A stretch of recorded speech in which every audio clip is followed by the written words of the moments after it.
Hey crew, it's Pitt, and I'm back with another Bible study.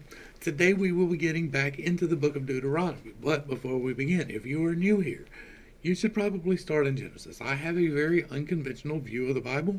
I hold a very unconventional Bible study here, even though all we are doing is reading through it. My views are a little bit different than what you're used to, so I suggest you start at the beginning.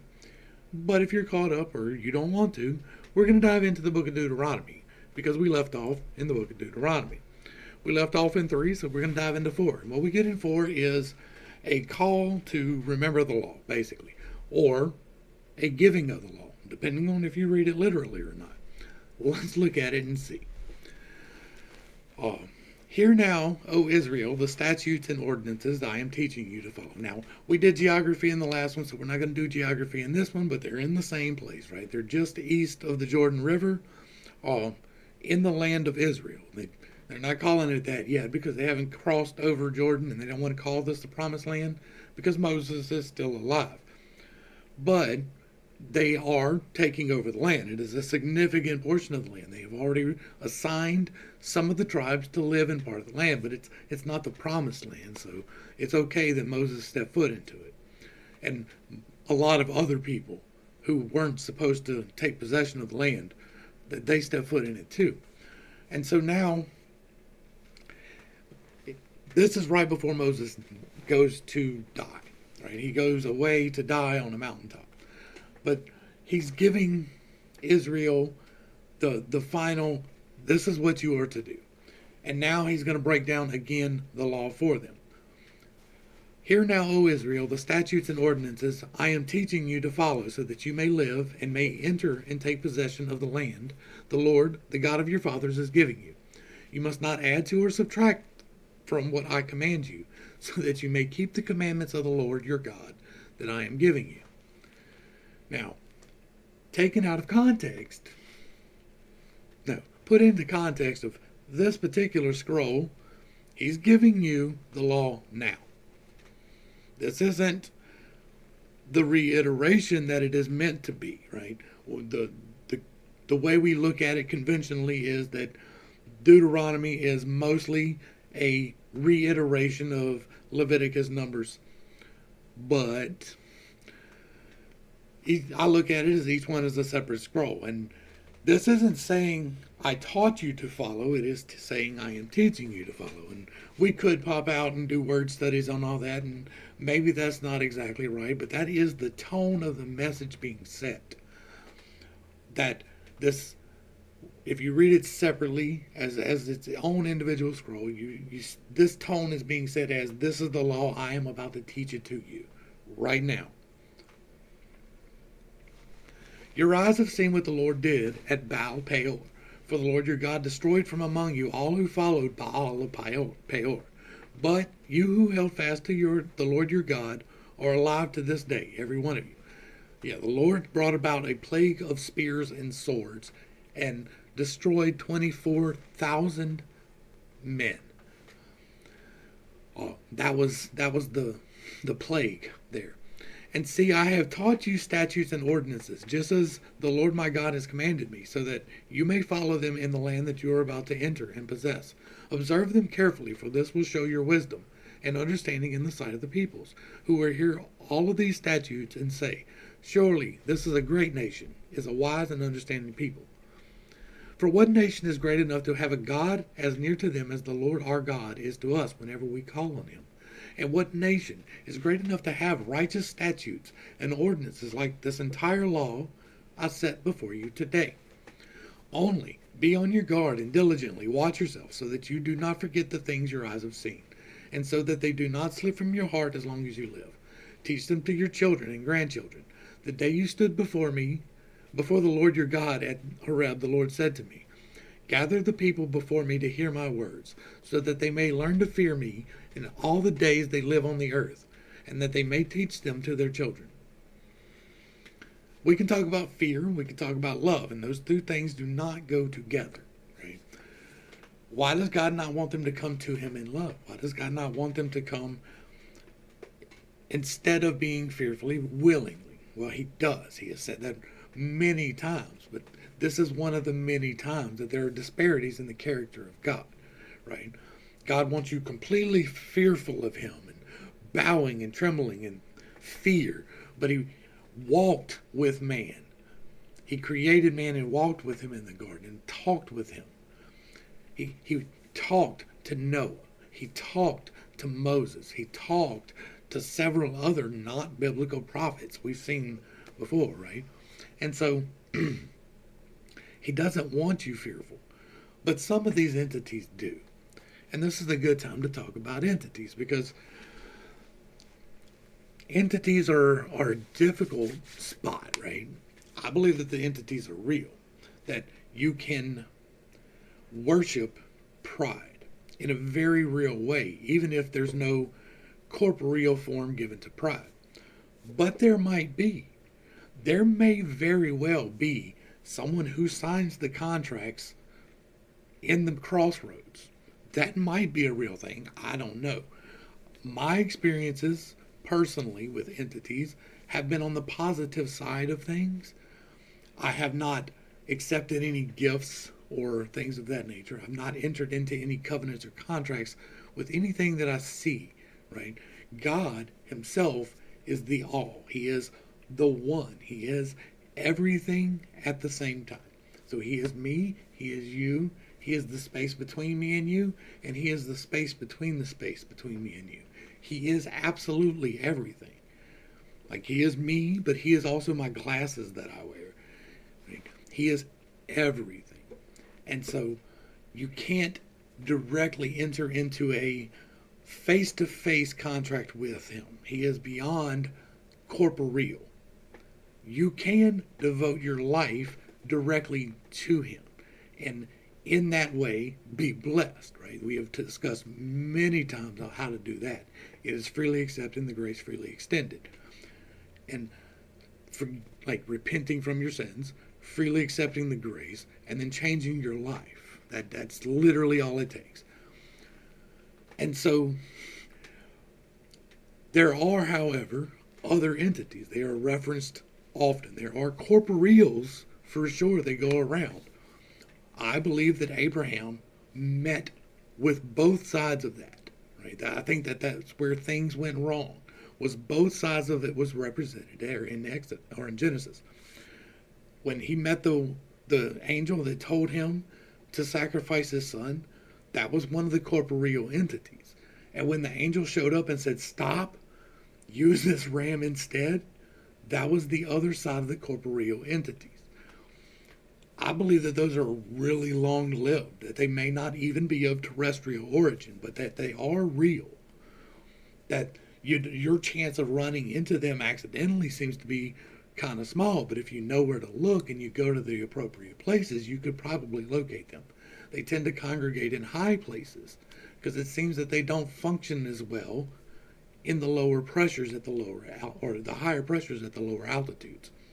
That's what it appears to be. So that's why people go to the top of the mountains and they make their sacrifices in the appropriate manner, and the smell gets out and these entities show up and they talk to them. I think that is real things.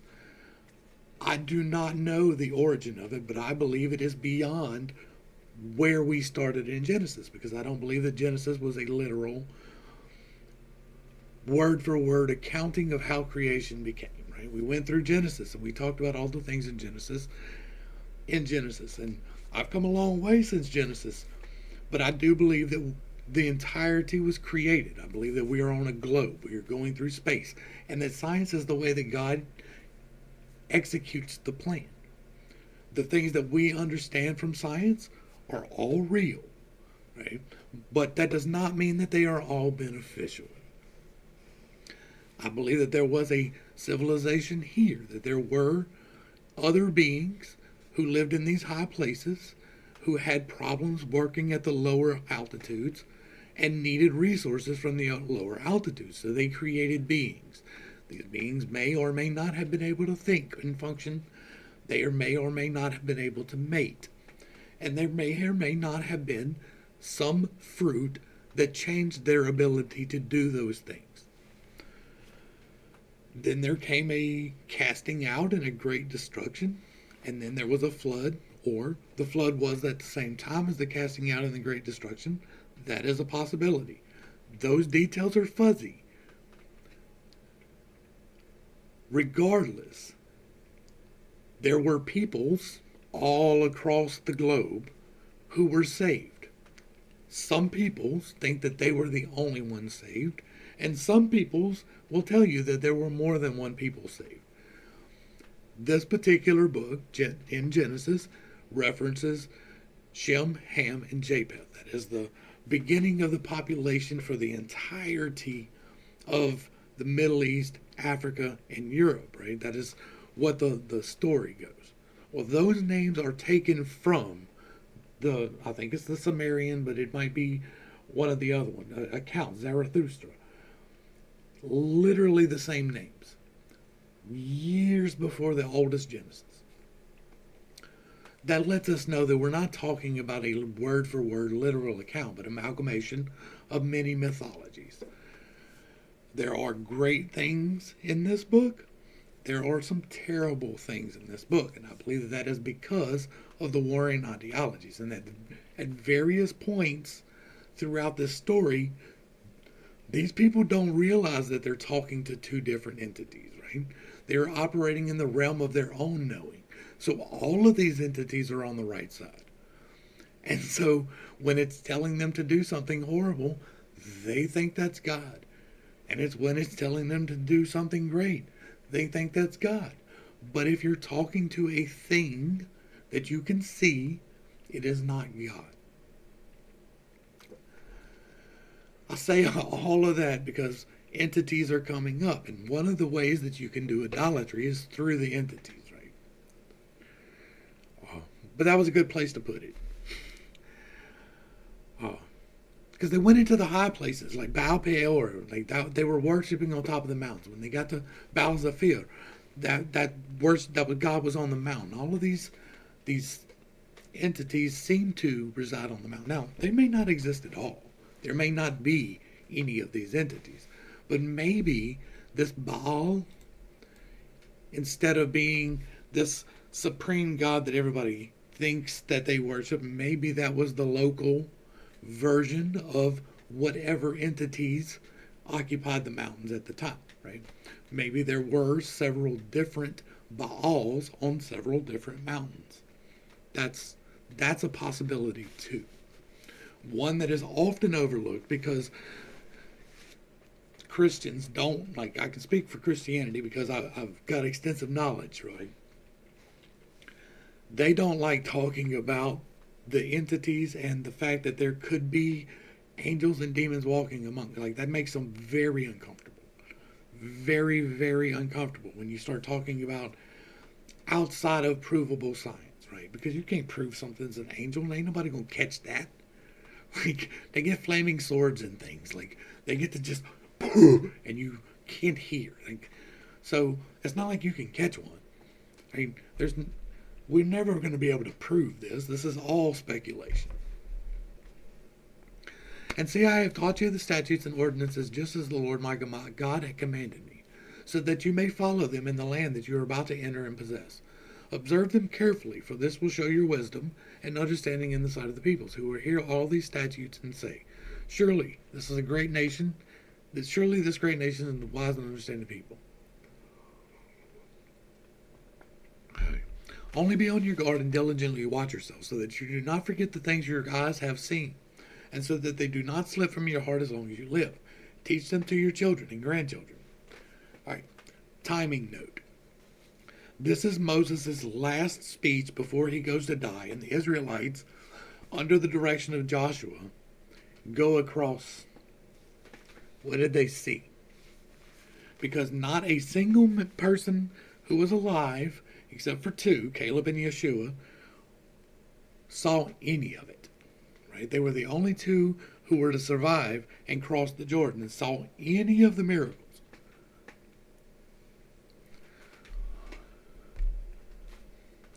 Oh, where was I? I should have marked that. The day that your Lord stood before the day you stood before the Lord your God at Horeb, the Lord said to me, gather the people before me to hear my words, so that they may learn to fear me all the days they live on the earth, and that they may teach them to their children. You came near and stood at the base of the mountain blazing with fire to the heavens, with black clouds and deep darkness. And the Lord spoke to you out of the fire. You heard the sound of the words, but saw no form. There was only a voice, and he declared to you his covenant, which he commanded you to follow, the 10 Commandments that he wrote on 2 tablets of stone. Now, that is not the story that we got in Leviticus, when we got the tablets of stone, or in Exodus. Right? That's not the same story. At that time, the Lord commanded me to teach you the statutes and ordinances that you are to follow in the land that you are crossing the Jordan to possess. So, since you saw no form of any kind on the day that the Lord spoke to you out of the fire at Horeb, be careful that you do not act corruptly and make an idol for yourself of any form or shape, whether in the likeness of a male or female, or of any beast that is on the earth, or bird that flies in the air, or of any creature that crawls on the ground, or fish that is in the waters below. Any idol of any form or shape, whether living or dead or created or not, you are not to have any idol.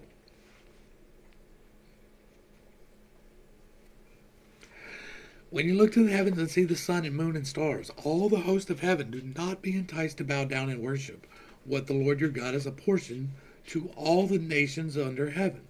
Yet the Lord has taken you and brought you out of the iron furnace, out of Egypt, to be the people of his inheritance as you are today. The Lord, however, was angry with me on account of you. He swore that I would not cross the Jordan to enter the good land that the Lord your God is giving you as an inheritance. For I will not be crossing the Jordan, because I must die in this land, but you shall cross over and take possession of that good land. Be careful that you do not forget the covenant of the Lord your God that he has made with you. Do not make an idol for yourselves in the form of anything he has forbidden you. For the Lord your God is a consuming fire, a jealous God. After you have children and grandchildren, and you have been in the land a long time, if you then act corruptly or make an idol of any form, doing evil in the sight of the Lord your God, and provoking him to anger, I call heaven and earth as witnesses against you this day that you will quickly perish from the land that you are crossing the Jordan to possess. You will not live long upon it, but will be utterly destroyed. The Lord will scatter you among the peoples, and only a few of you will survive among the nations to which the Lord will drive you. There you will serve man-made gods of wood and stone, which cannot see or hear or eat or smell. That's interesting, right? Because the form that we're talking about, right, these entities that I believe that they went into covenant with, right? I believe that Moses literally went into covenant with a literal entity who was literally leading them to a certain point. Or the whole thing is just completely made up. Because we did see where the Midianites were the guiding force through the desert, right? It was not this entity. Now, I do believe that Moses had control of this fire. There could be no entity involved at all, but he got that fire from somewhere. Someone trained him in the use of that fire. And it does appear that he makes covenant, right? It does appear that he does bring these people and their leaders to a place and make a blood covenant with something that they see. Now, whether or not that's something that they see is the same thing that they saw, the burning fire that led them, is a whole different argument. There is a very good possibility that it was not, right? There is a very good possibility that Moses had possession of this technology with the fire to lead them and was using that, and that's how they got lost, because it doesn't seem like God would get lost, but they got lost, and not even in the wilderness. I'm talking about before the Red Sea. Like, they had to turn around and come back, and that's how they ran into the army that they were not running from.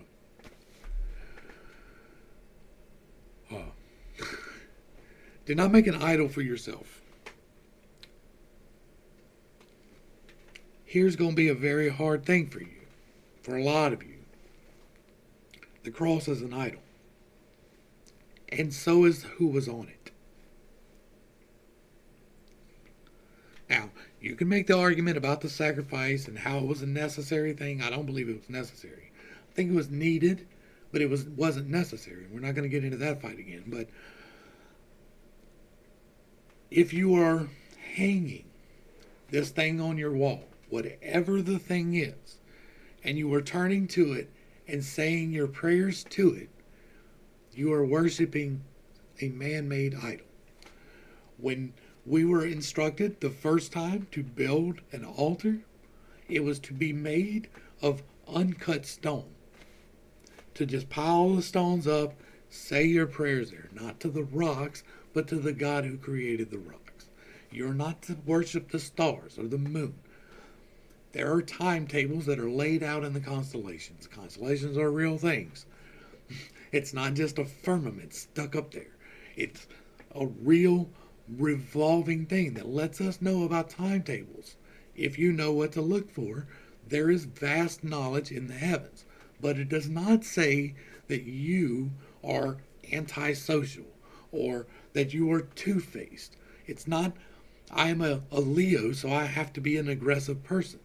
That is not what we get out of the sun and the moon and the stars.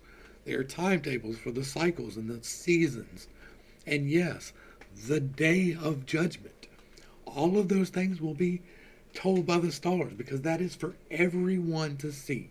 So when we get our signs, when we are to look for the signs, and when we get them, that's where they will be. And it will not be, well, maybe that's the sign. No. There will be no argument about, well, this thing went inside the womb of these stars and came back out and came back in, and that made 9 months, and then, that was a great thing to talk about. If you don't know what I'm talking about, it's the Revelation 12, Sun and the Moon and the Stars. It was a whole thing several years back. And it was an interesting thing. It woke up a lot of people to look at the stars for its signs. But when we see the sign coming, it is going to make everyone on the planet shiver in fear. There will be no doubt that the abomination that causeth desolation is standing where it should not be.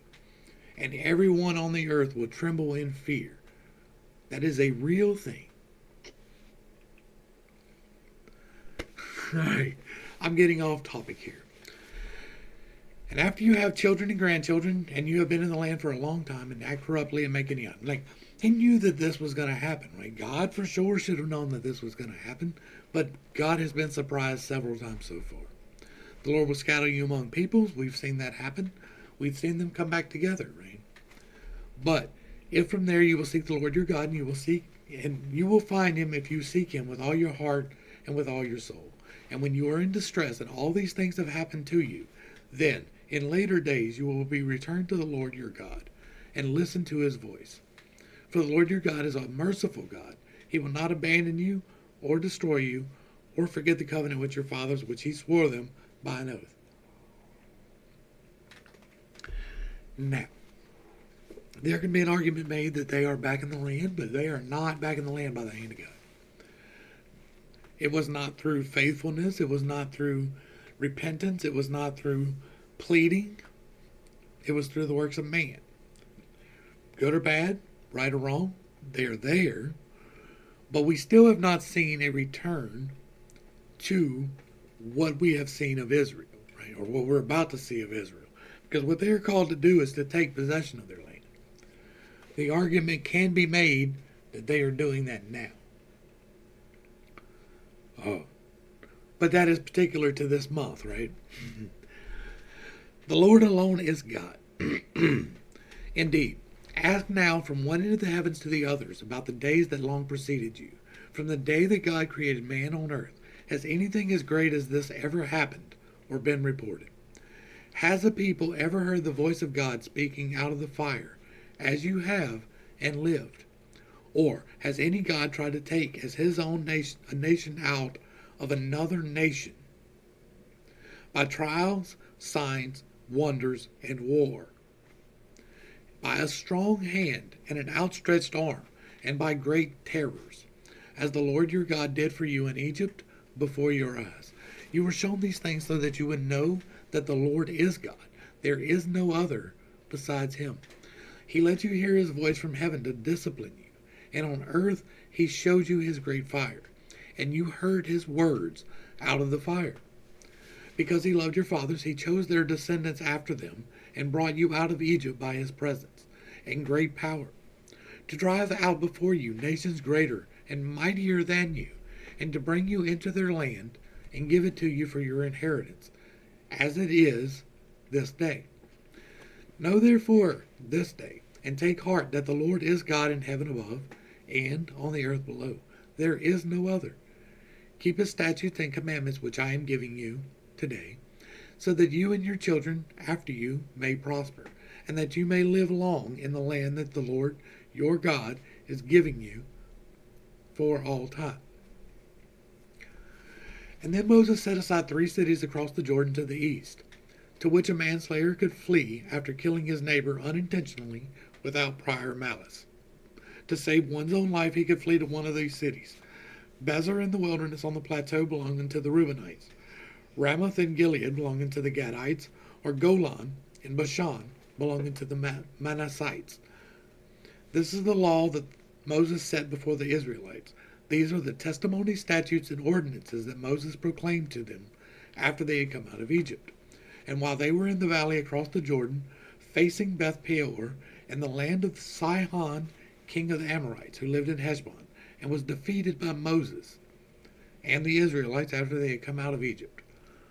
They took possession of the land belonging to Sihon and to Og, king of Bashan, the 2 Amorite kings across the Jordan to the east, extending from Aror to on the rim of the Arnon Valley as far as Mount Sion, that is Hermon, including all the Arabah on the east side of the Jordan, and as far as the Sea of the Arabah below the slopes of Pisgah. Now, here the Arabah is the Dead Sea. All right, the covenant at Horeb. And then Moses summoned all of Israel and said to them, Hear, O Israel, the statutes and ordinances that I declare in your hearing this day. Learn them and observe them carefully. The Lord our God made a covenant with us at Horeb. He did not make this covenant with our fathers, but with all of us who are alive here today. The Lord spoke with you face to face out of fire on the mountain. The 10 Commandments. And at that time I was standing between the Lord and you to declare to you the word of the Lord, because you were afraid of the fire and would not go up the mountain. And he said, I am the Lord your God, who brought you out of the land of Egypt, out of the house of slavery. You shall have no other gods before me. You shall not make for yourself an idol in the form of anything in the heavens above, on the earth below, in the waters beneath. You shall not bow down to them or worship them, for I, the Lord your God, am a jealous God, visiting the iniquity of the fathers on their children to the 3rd and 4th generations of those who hate me, but showing loving devotion to 1,000 generations of those who love me and keep my commandments.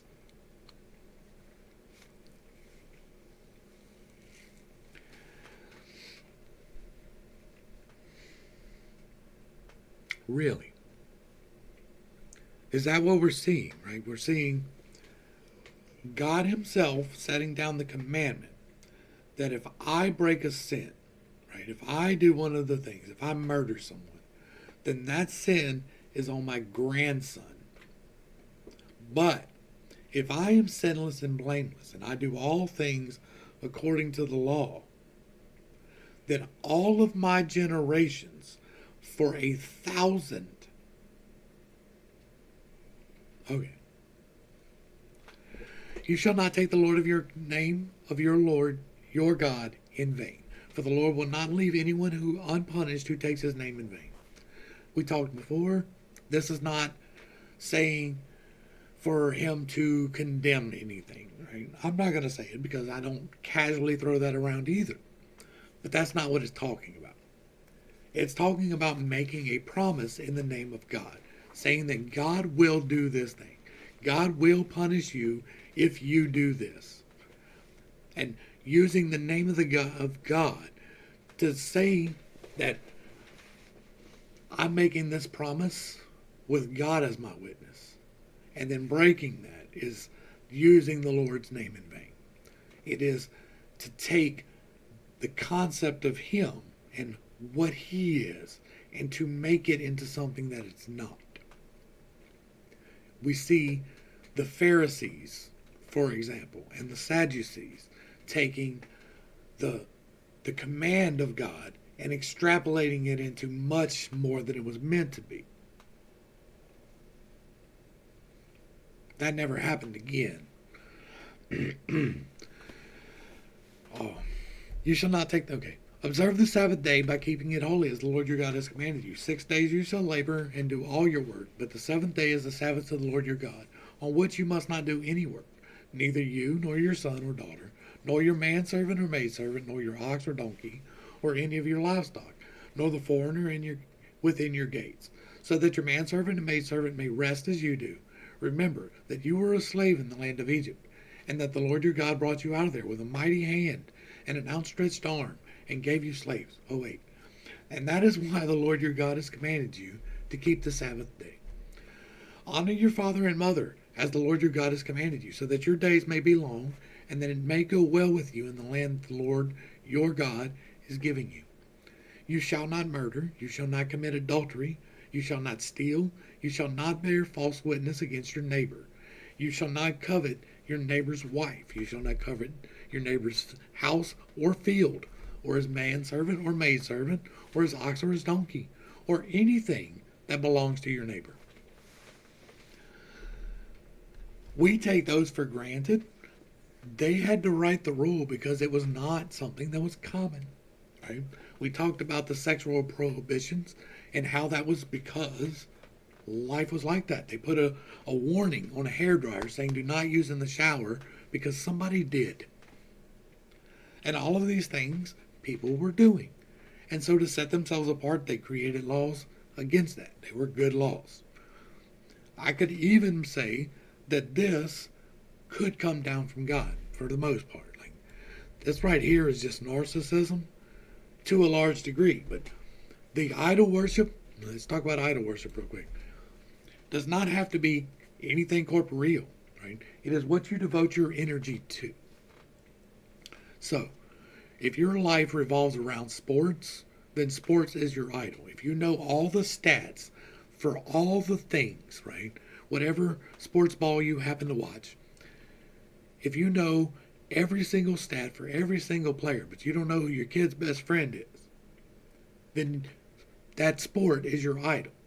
If you know all the drama that's going on this television show, and you don't know what your son is struggling with in school, or what your wife needs help with, or whatever it happens to be, if you're focusing on this one thing to the exclusion of the things that are beneficial in your life, especially God, then you are worshiping, you're idolizing those things, whatever it is.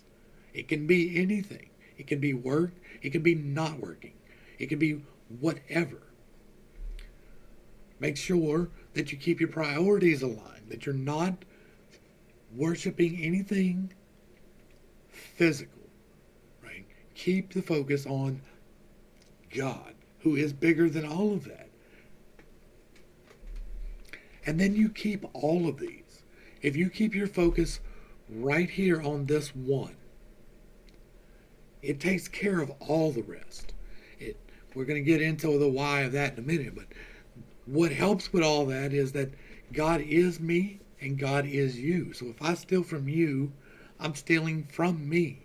That is harming me on several different levels for me to steal. That may be too esoteric for some people, but in the confines of karma, if I steal from someone, then someone will be stealing from me. And it will be magnified because that's the laws of return. That's a whole different video. All right. And the Lord spoke these commandments in a loud voice to your whole assembly out of the fire, the cloud, and the deep darkness on the mountain. And he added nothing more. And he wrote them on 2 tablets of stone and gave them to me. Boy, that gets real tight on the Leviticans real quick, don't it? And then you heard the voice out of the darkness while the mountain was blazing with fire. All the heads of your tribes and your elders approached me, and you said, Behold, the Lord our God has shown us his glory and greatness, and we have heard his voice out of the fire. Today we have seen a man that can live, even if God speaks with him.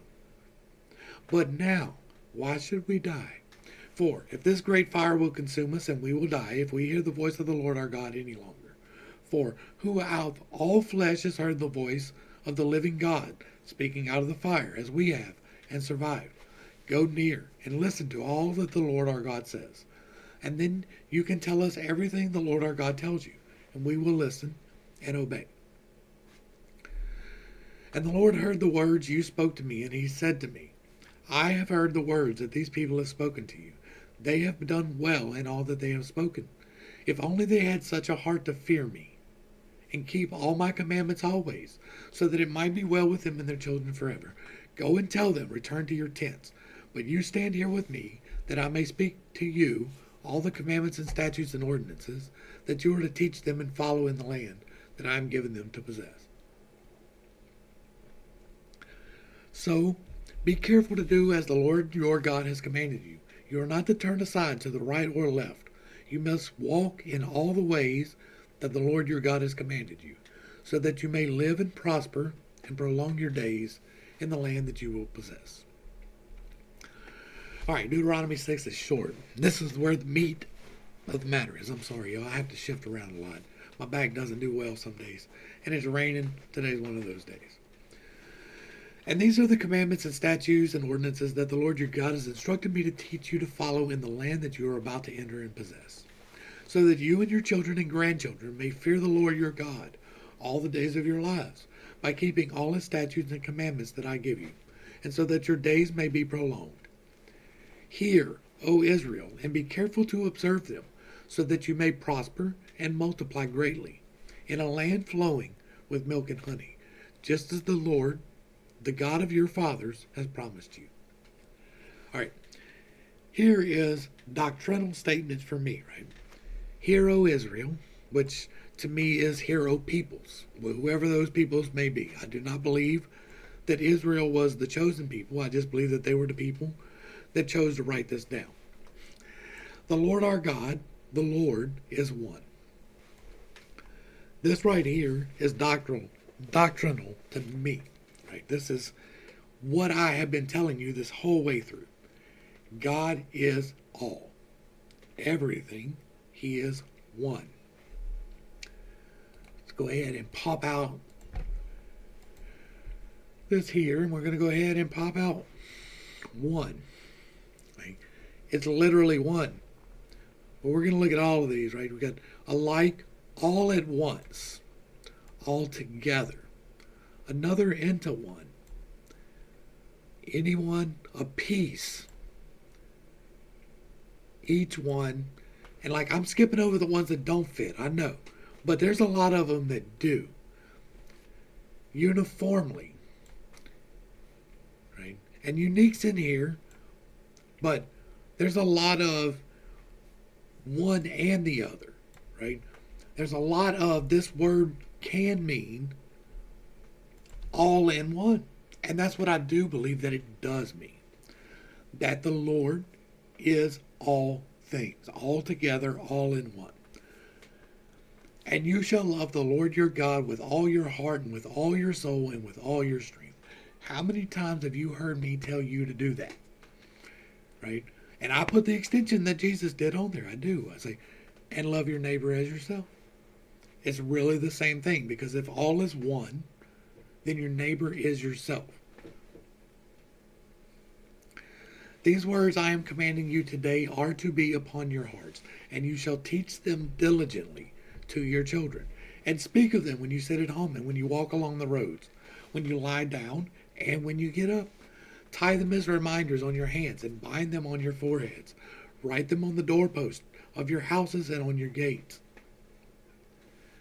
And when the Lord your God brings you into the land he swore to your fathers, to Abraham, Isaac, and Jacob, that he would give you, a land with great and splendid cities that you did not build, with houses full of every good thing with which you did not fill them, with wells that you did not dig, and with vineyards and olive groves that you did not plant.